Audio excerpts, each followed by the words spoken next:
Turbo kompresszor az egyik legjobb kompresszorpedál, amit valaha gitárral próbáltam.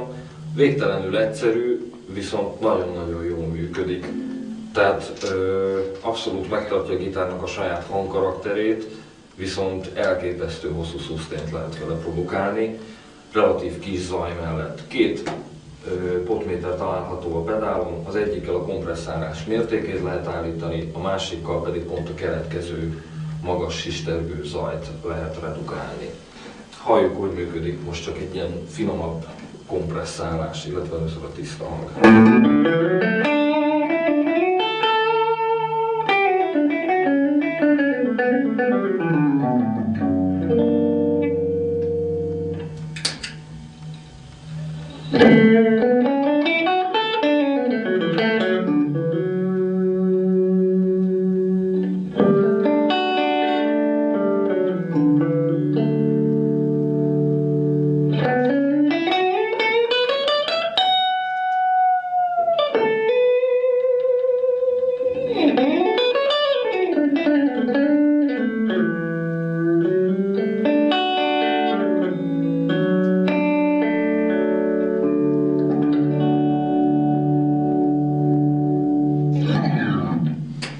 Nézzünk egy durvább beállítást, maximumra tekerem a kompresszálás mértékét.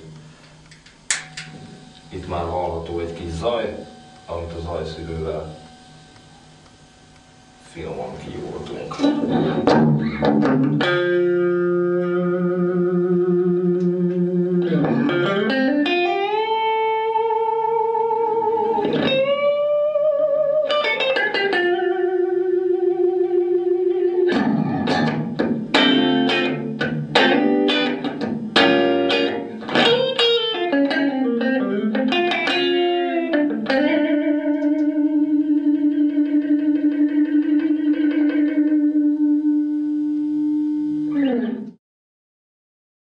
Következőekben egy érdekes soundot fogunk megvizsgálni.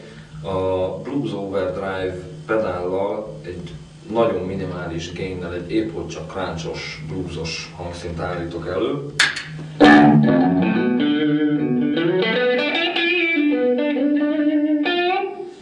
Ami rendkívül dinamikus, viszont nem túl hosszú a hangkitartása.